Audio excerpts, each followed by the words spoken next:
So hi everybody, this is Melinda from Canadian National Trades, and as promised, I'm here with Diana from CNT.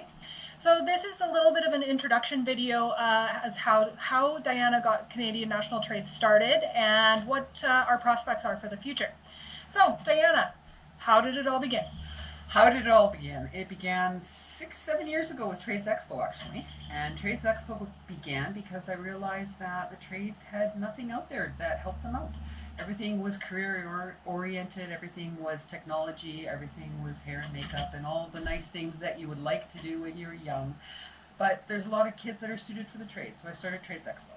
From Trades Expo, fast forward to 2018-19 now, it has evolved into a program that we actually look to bring kids into the trades. So we're going into the schools, we're talking with employers, we're talking with our partners, we're getting them skilled up, we're getting them educated, we're getting them used to just being on site. It's not for everybody. So.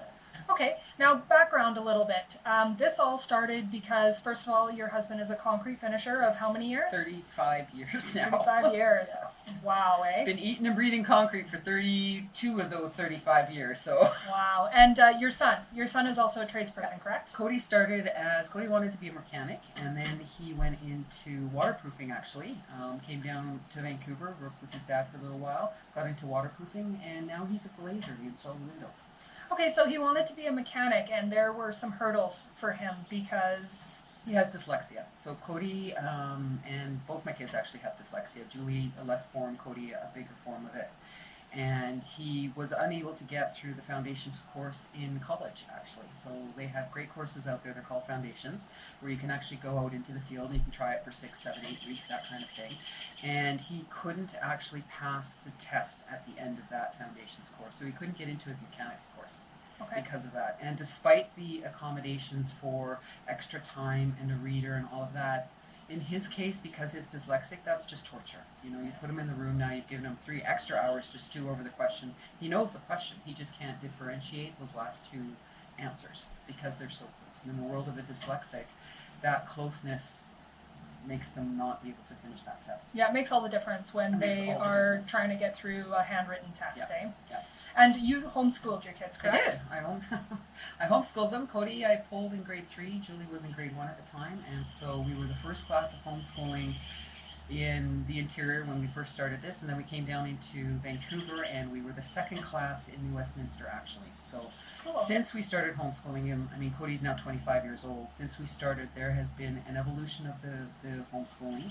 So it went from flaky parents that just wanted to pull their kids out of a system to parents that wanted to pull their kids out of the current system just because of how they learned.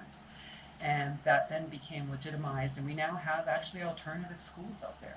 Now, so it's awesome. Just to go into that just a little bit further, I had heard somebody say that the new direction for people teaching their kids is that they want to develop a whole person.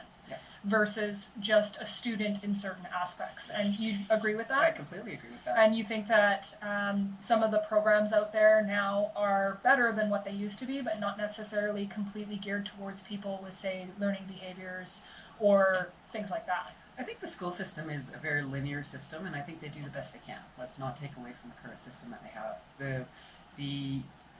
Some of the things that the parents have brought to the table over the evolution of Cody's 25 years was the fact that this holistic teaching doesn't just include paper and pen. You know, you go out and when I was teaching the kids biology and things like that, we actually went to a salmon spawning area. Yeah. Right? We actually looked at it, we smelled the fish, we saw the fish, we touched the ones that were dead, that kind of thing. It's more of a hands-on way of learning versus just sitting on a screen and looking at a screen. And we have, because we've been doing this labor market research for the government for concrete, we have encountered more concrete companies than anything else that really, you can't teach concrete in a warehouse. You can't. And you can't teach it on a screen. It has to be done outside because you are usually the first person on any job. You're the knock behind this, but you are the foundation to everything.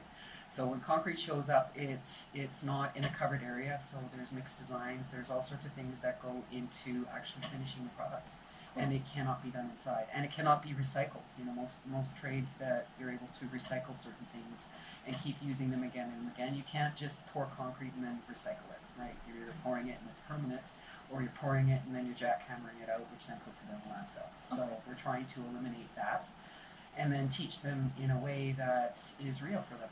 So we're going to just briefly touch on, before we go into what CNT is about, where we're going, what our vision is for the next 5 years. I just want to touch briefly on that LMR. An LMR is a labor market research project. Now, you got involved with the government, and we are focusing on concrete to a huge extent, not exclusively. We are doing forming and flooring as well, but concrete, why concrete? It actually landed in my lap. It wasn't anything I sought after. It just landed in my lap. And concrete is because my other half is in concrete. I've been doing it with him for 32 years. I am the spouse of a concrete finisher, and I found that this group of individuals has no ability to actually train a new generation. And would you say that they are the most in need? They are the most in need, because the skill that is required to be a concrete finisher doesn't evolve overnight. You can't just go to a warehouse school and sit down, read a book, write a test, watch a screen, and be a concrete finisher. It doesn't work that way. It's also a damn dirty, hard job. It's a hard job. It is a rewarding job. Everything that concrete finishers build is permanent, so they get that added. I get to do that, and I did that, and for years. I mean, Carl's been doing it for 35 years, and I go around the city of Vancouver, and there's not a block where he hasn't built. Yeah. There's not a block where he can say that, you know, that wasn't my concrete that's in there. And actually, to follow up this video, I will be going out within the next 4 or 5 weeks to be doing some work on concrete sites. As you know, I'm a tradesperson, but I haven't done a ton of concrete, very minor. But I'm looking forward to going out onto the job site, and I'm going to post some videos so that you guys can actually see what goes into the production of building a driveway, building a patio, that kind of thing. So let's just finish up by talking about CNT quickly. So what's the vision for Canadian National Trades? We'd like to have CNT evolve the world of trades. We'd like CNT to be a hub where individuals can come and they can try the trade. Not just as in, you know, try it for 6 weeks and then decide whether or not you're going to do it. You come and you try the trade. You go and you observe a day, you go and you work for a day, and then if you're into it, we've got employers that are willing to work with that, right? In addition to that, then there's the skills training, right? There's a lot of these organizations that don't have accessible skills training. It's just the reality of the world that we live in right now. Yeah. So trades has been left behind in lieu of a lot of online hubbub and a lot of online hoopla. But online doesn't build the concrete floor that those server firms are going to go on. Yeah. Right? Concrete is the foundation of most things that are out there in our building world, and they need to be trained. And it's going to take, anybody that gets into concrete, it's going to take you 5 to 7 years to be a master. Now, that you put that in perspective with the fact that the masters are retiring in the next 5 years, and you've got yourself a really small timeline to actually get skilled people into the trade. That sounds like a serious problem. It's a very serious problem, and it's not just in concrete, it's across all trades. Yeah. You know, people say that there's a labor crunch. Well, you have no idea what this labor crunch is about. The labor crunch is about to get worse. And it's not because we didn't do plan right or because it's government's fault. It's because children were just not born. Well, and just to touch briefly on that, we are seeing a saturation in certain trades. Like, we are seeing a saturation in electrical and plumbing and welding because, for lack of a better word, they're cool. They're sexy. You can wrap them up in a little bow and they look really nice on paper, and concrete's just not one of those trades. No, it's not. Which is curious because when we did a concrete challenge, we actually found 15 kids. I just didn't have any place to put them. There was no structure, and that's when I first realized that there was actually no training structure for concrete. Interesting. So it's, you know, the kids are out there, they like to do it. It's a thrill-seeking kind of a trade because it's just like being a chef. You know, your meat is on the grill and it is burning. You have one shot to get that right, or you've burned it and you get to toss it. Right? Concrete's the same way. It's drying. It's not going to wait for you or anybody around you. It's the only trade that gets to yell at bosses when they come on the site because your concrete is drying. Get off my slab. That sounds pretty exciting to me.